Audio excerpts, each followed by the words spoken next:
Hello, today I'll be doing a review on the Monoprice retro headphones, and this is what the front of the box looks like.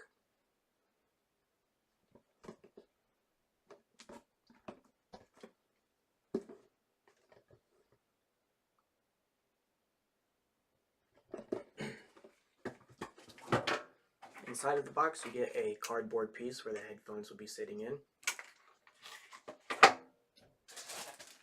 And the headphones do come wrapped in a plastic bag. And each ear cup is wrapped in a plastic bag as well.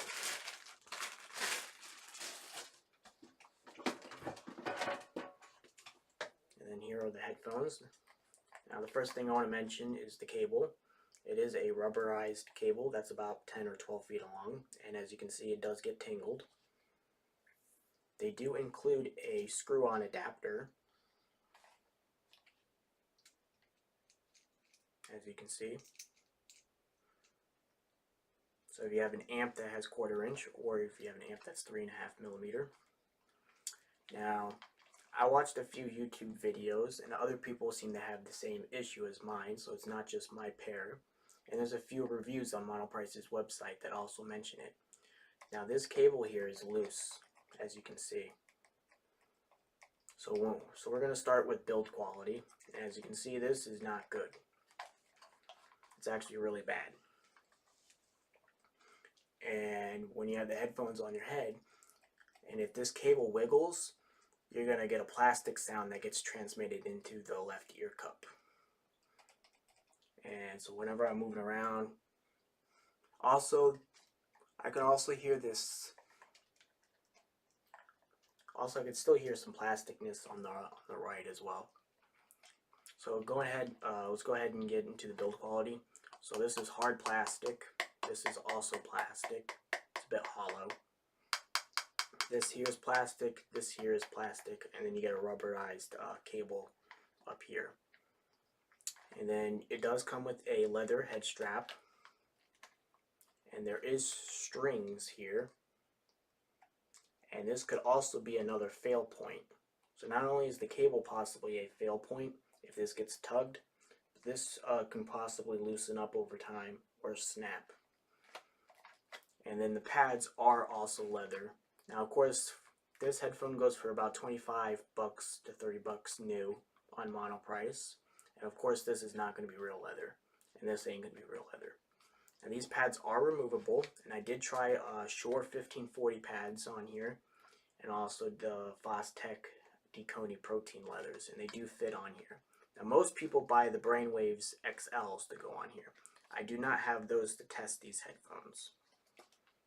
And the pads do go back on pretty easily, the stock ones. Alright, so that's basically build quality, so nothing to be too amazed about. Now let's go ahead and get into comfort. Now when I first got these headphones, I would say that this leather head strap was way too firm. It has maybe loosened up over time, but it's not the most comfortable head strap I've used, but I would say over time I've gotten used to it, and I would say these headphones are pretty comfortable in terms of the head strap. The pads, on the other hand, when I first got them, they were really firm. Now over time they have loosened up, and the clamp has also loosened up just a tad as well, to where I would say the stock pads are at least acceptable now, but they're still firm and they're not very plush. And these are pretty shallow, and this felt here doesn't really do anything, so your ear will touch the driver just a little bit. But they do fit around my ear okay. And for some reason, I do sweat a little bit in these pads, and these are closed back, by the way. So comfort is okay, not amazing. It's not very good compared to something like a SHP 9500. In stock form, those are way more comfortable and also better built. So let's go ahead and get into sound quality now. So we're going to start off with the bass first. Now these headphones get bass cannon status, and what that means is they have the most quantity that I've probably heard in a headphone so far. So they do boom more than other headphones, and they also do extend pretty deep. You do get a nice deep boom and thump and a little bit of rumble. So these headphones are almost like as if you have a subwoofer built inside of the headphone.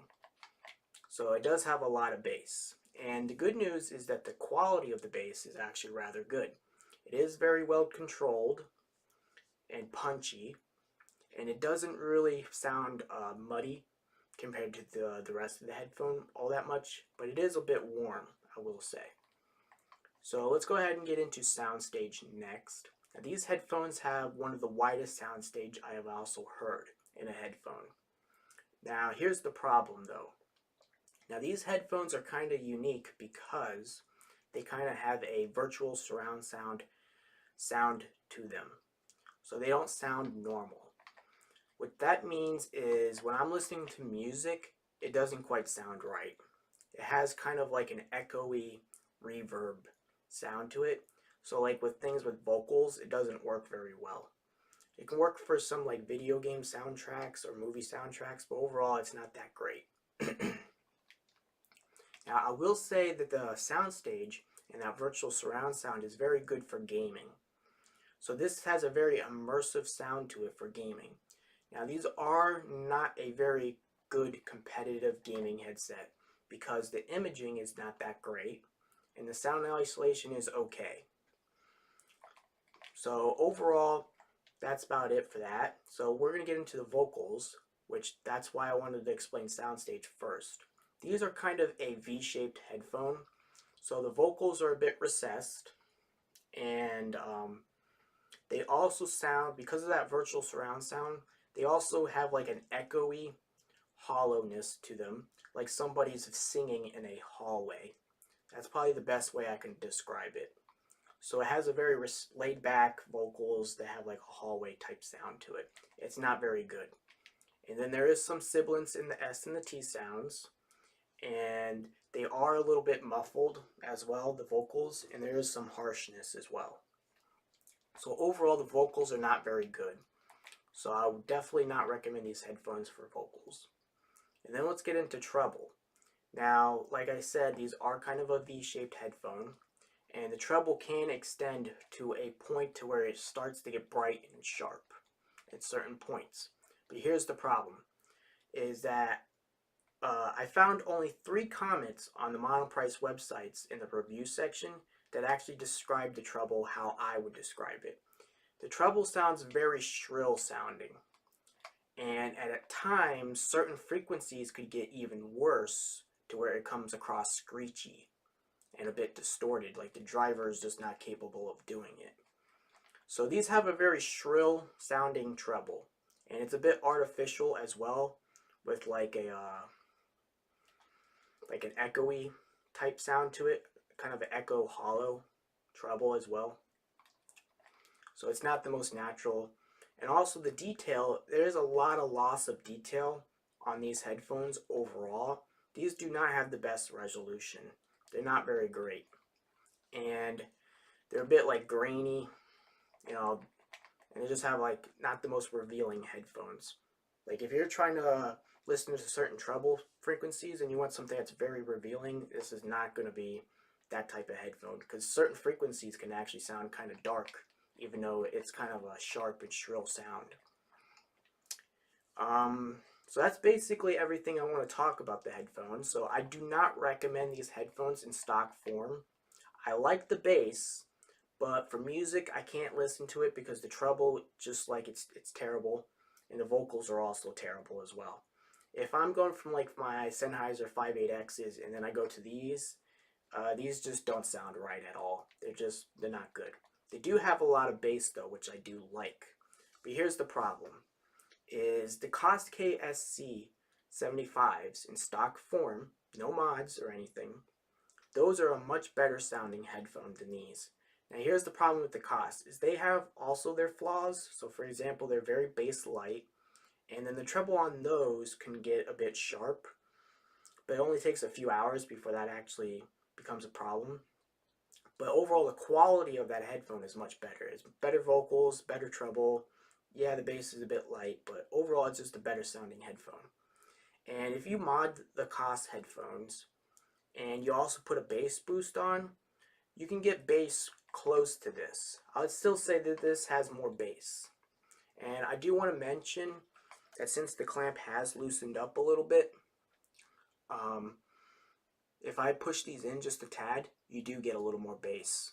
So I would recommend you try to tighten the clamp on these because you do want to make sure you get a good seal. And another thing I want to mention is if I tilt my head this way, you'll lose some seal up here and whatnot, so you'll lose a little bit of bass. So if you're not impressed by the bass, make sure you get good seal. And then another thing I want to mention is if you play very bass-like songs, you're probably not going to be impressed by the bass as well. You know, you really want to play some very like boomy type bass songs, like some rap songs or something like that, right? And these are going to definitely like, they have a lot of bass. So that's the only thing that's really great about these headphones. So I do recommend them if you maybe a bass head. And then that's going to get into my second point, is if you mod these. Now what some people do is that they put Brainwaves XL pads on here. And that's supposed to help in comfort and possibly sound. Now I have Shure 1540 pads. I put them on here and I could tell right away that those did not do really anything noticeably good because there was still some sibilance in the vocals and the treble. So still not great. And then I put the Deconi pads on there, and I would say that they're a lot better than the stock form. So the bass is a little less warm, but a little more controlled and powerful. And then the vocals come a little more forward, but they still have that like laid back sound to it though still. And then the treble actually and the vocals get less sibilant. So they're actually kind of usable with the Deconi pads on there. So unless if you mod these headphones and you change out the pads, then these might be a decent headphone. But overall, in stock form, I do not recommend these. These are pretty much crap, in my opinion. Yeah. And that's going to get into my next point. Let's say if you do buy the Brainwaves, which I did not test, by the way.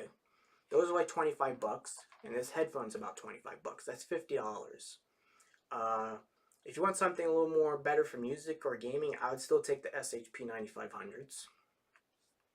And then if you get like a used pair of Sennheiser 558s or 598s, I'd rather take those.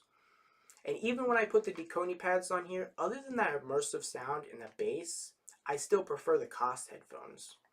I do want to mention that. And then when you compare these to the Mayflower modded headphones for a closed back, because you'll be like, okay, what's a good closed back? If you get the Mayflower modded headphones for under 100 bucks, then they're a lot better than these headphones, like a lot. I did kind of give the Mayflower modded headphones a bad rap, but compared to these, those are actually really good. So overall, I don't recommend these headphones. They're not very good. So thank you for watching, and I will be doing a review on the FiiO K3 next. I do want to get that out of the way. And then I'm going to get to some more exciting stuff like the THX portable amp and the Shelly Labs. I'm very excited to do that one as well. And there's a lot of other desktop amps I want to do as well. So thank you for watching, and I'll see you next time.